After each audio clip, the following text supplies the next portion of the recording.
था, उसके बाद 96 पे थी, है ना। अगर हम ये इंडिया टुडे एक्सिस के सर्वे को भी नजर मारे हम, तो कांग्रेस देखिए 96 से तो बढ़त बढ़ा ही रही, चाहे उसको 111 सीट मिले या 121 सीट मिले।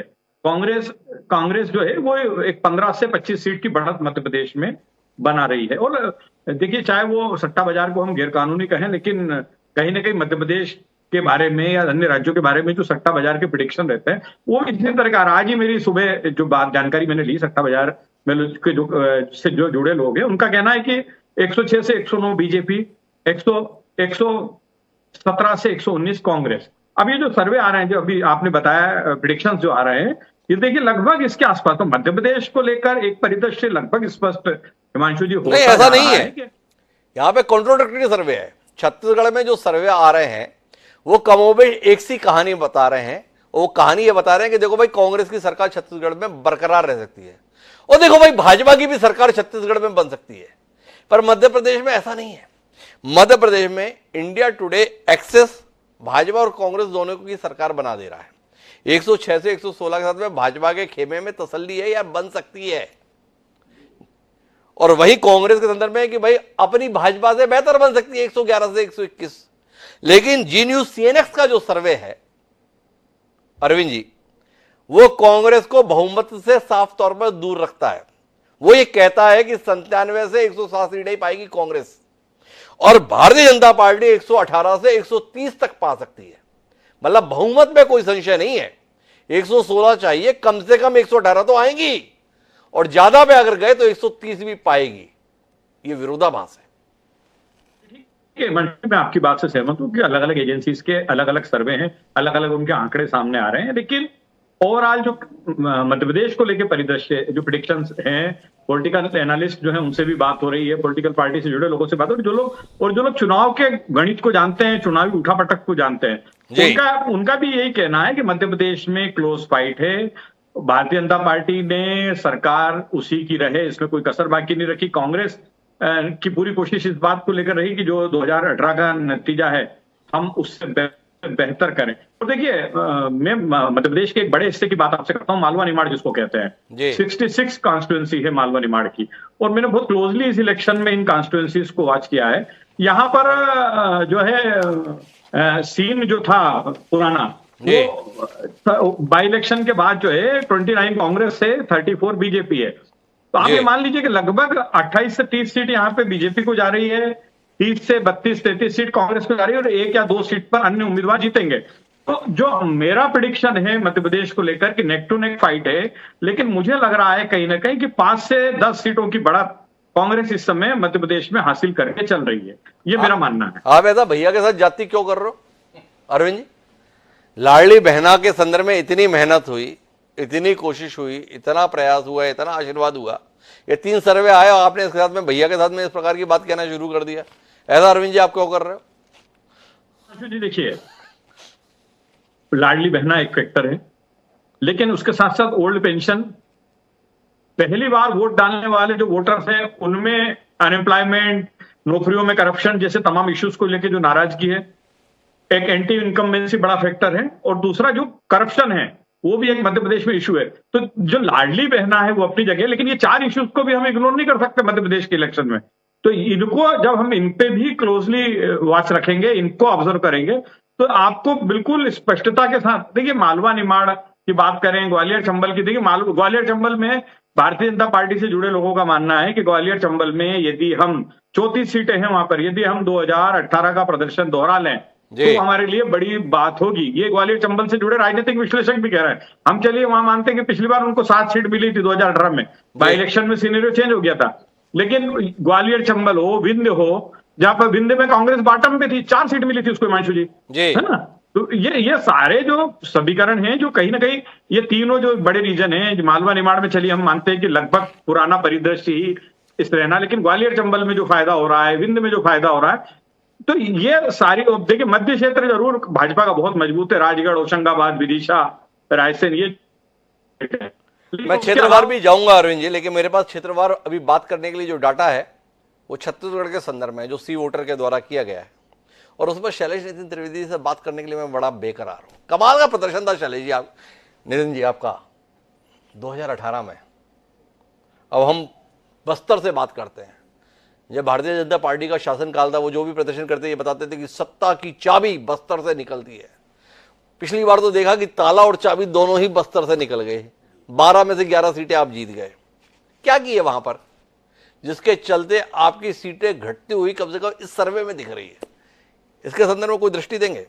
11 सीटें जीतने वाली कांग्रेस पार्टी अगर बेहतर से बेहतर प्रदर्शन करेगी तो 7 सीटें पाएगी। मुझे ऐसा लगता है कि हम बस्तर में, जबकि अभी तो आपके पास 12 की 12 है भाई। मुझे ऐसा लगता है कि इस बार 12 में से 12 मिलेंगी। हम लोग राजनांदगांव की सीट पे भी जीत हासिल करेंगे। और अरे अभी 12 की 12 में आप तो अभी से बहक बहक से गए शैलेश जी। ये बस्तर में राजनांदगांव नहीं आता भाई, नहीं, जगदलपुर आता है। जो फर्स्ट रीजन की पोलिंग हुई उसमें राजनांदगांव आता है। और उस सीट अपन तो पर 12 सीट की बात कर रहे थे, 20 में हाँ। बात कहां आई? रमन सिंह जी के यहाँ पोलिंग पहले हुई ना। अरे तो भाई उस पे भी जाएंगे, इतना कूद कर वहां क्यों पहुंच रहे हो भाई? अभी तो बस्तर में रह लो।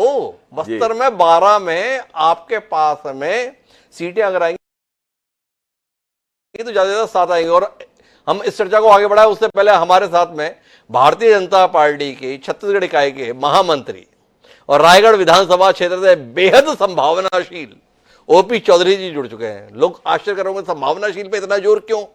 इतना जोर इसलिए भाई कि जो देश के गृह मंत्री हैं और साथ साथ भारतीय जनता पार्टी के पूर्व राष्ट्रीय अध्यक्ष हैं, वो खुले आम रायगढ़ में कहकर गए हैं कि इस व्यक्ति को विधायक वर बना दो, बड़ा आदमी हम बना देंगे। तो ऐसा संभावनाशील व्यक्ति हमारे साथ इस सर्वे के मौके पर मौजूद है। ओपी जी, आपका बहुत बहुत स्वागत है। और शैलेश जी से मेरी बातचीत चल रही है, फिर आपके पास आता हूं, एक बार इनका उत्तर ले लें। बस्तर में इनकी कहानी क्यों बिगड़ रही है एग्जिट पोल में, उसे समझने की कोशिश कर रहे हैं। तो ये सीधे आपके नेता रमन सिंह जी के पास पहुंच गए। हमने इन्हें रोका है, उनके पास बाद में जाएंगे, पहले अभी बस्तर में ही बात करते हैं। रमन सिंह जी के प्रति इनकी मोहब्बत ठीक है, पर पहले बस्तर में बताओ ना, 12 में से 5 सीटों का नुकसान, बेहतर से बेहतर प्रदर्शन हुआ तब भी शैलेश जी बस्तर के साथ क्या किए जो ऐसी आवाज आ रही है? ये एग्जिट पोल है।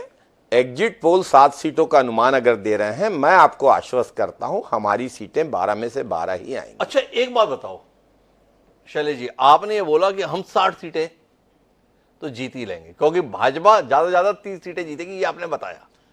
30 का आंकड़ा पार नहीं कर हाँ तो 30 ही तक तो जाएगी ना भाई। इतना भी दर्शकों को बेवकूफ ना समझो शैलेश जी। मतलब ठीक है, 30 का आंकड़ा पार नहीं करेगी, इसका मतलब 29 तो पाएगी, हद से हद।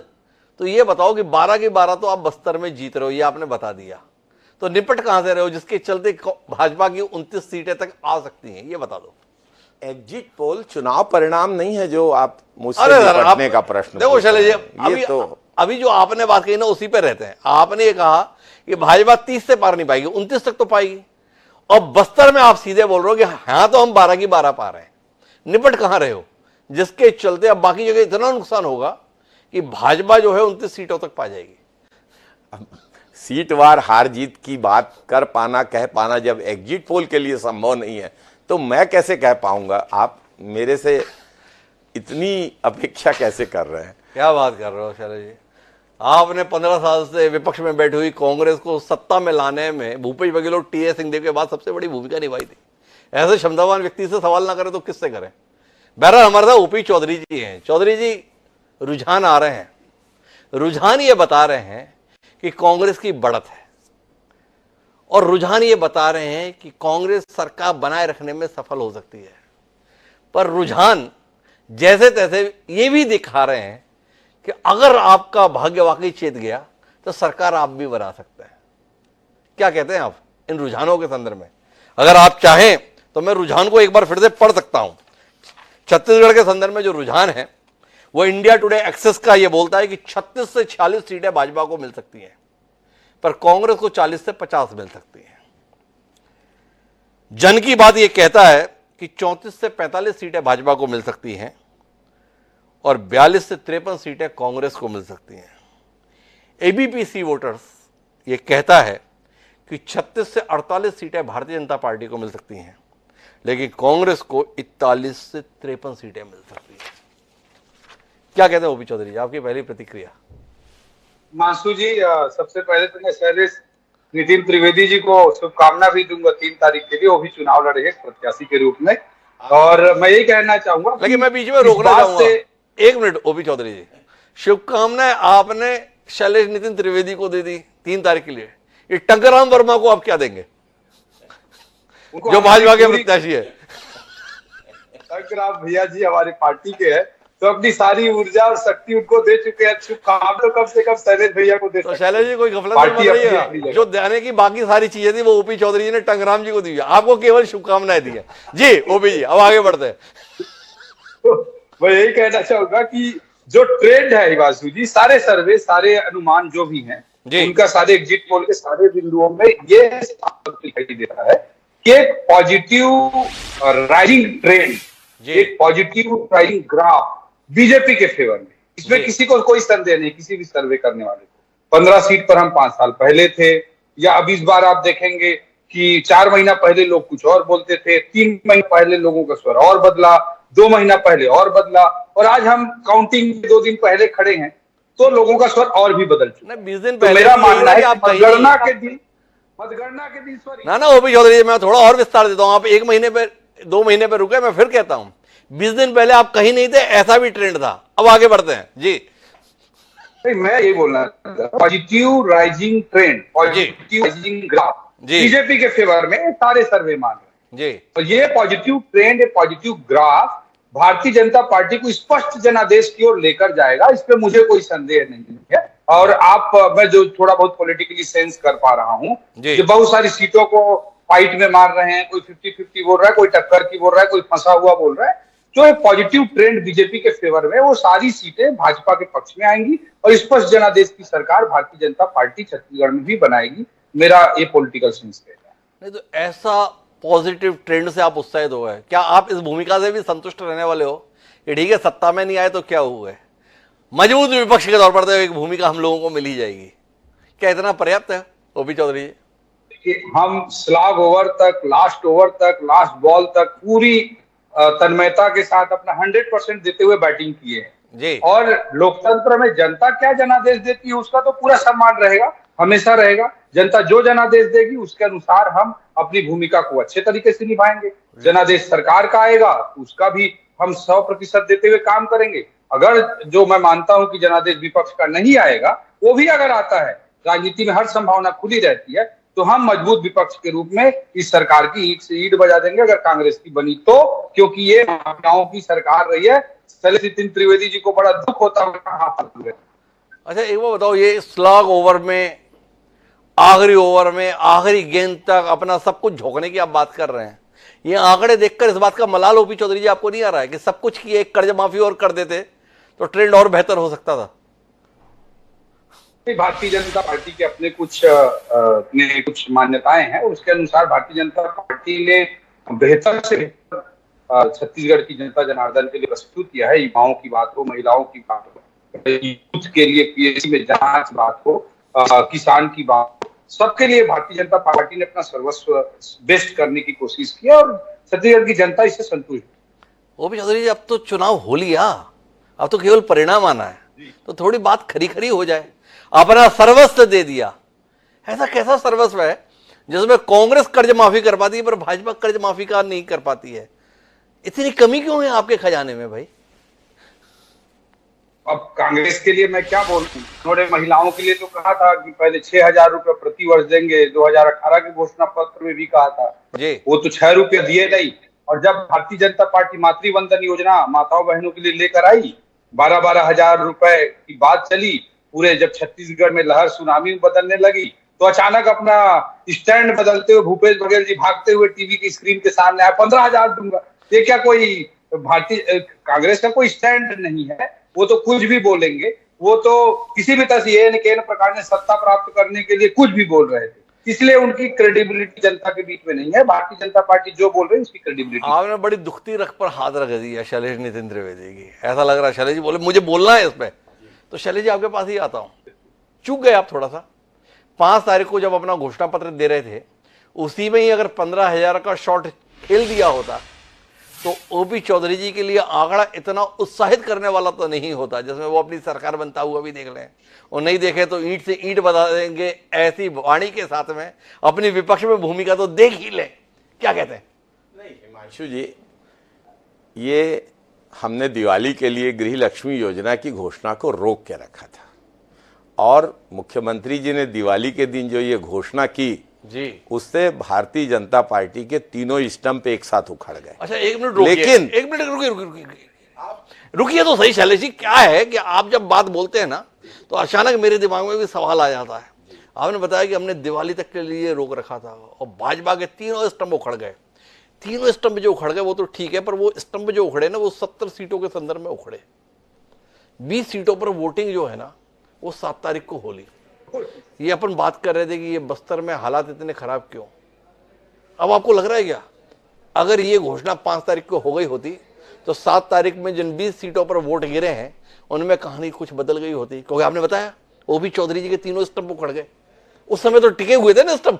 मैंने चौधरी जी के स्तंभ नहीं उखाड़े हैं, भाजपा के तीनों स्तंभ मैंने कहा था।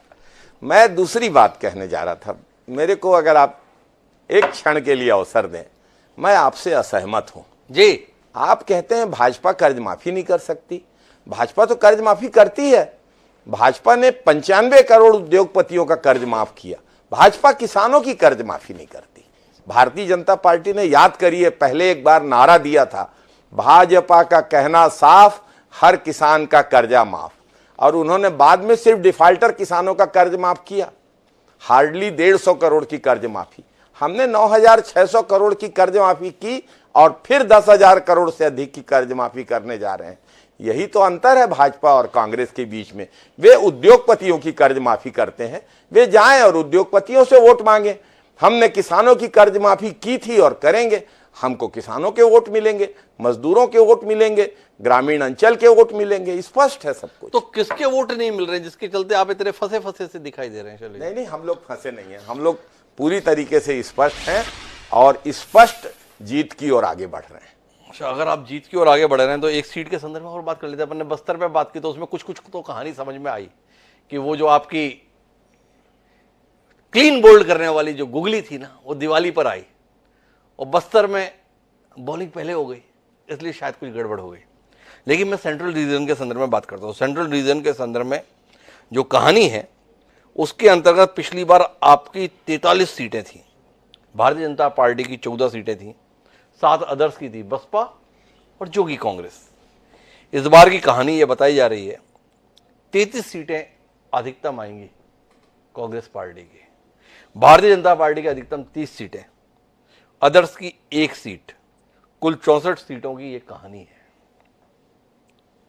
क्या कहते हैं यहां पर क्या हुआ? मुझे लगता है कि अदर्स कुछ बेहतर करेंगे, कांग्रेस बहुत बेहतर करेगी और भाजपा उतनी सीटें नहीं प्राप्त कर पाएगी जितनी ये सर्वे दिखा रहे हैं।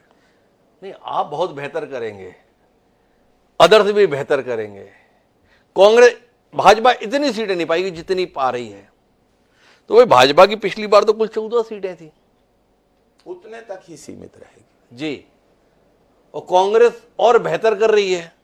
कांग्रेस की पिछली बार 43 थी और बेहतर, मतलब 45 हो सकती हैं, बलौदाबाजार जीतेंगे इस बार, और अन्य 7 थे वो और बेहतर। तो ये कितनी सीटें 64 से कितनी हो जा रही हैं?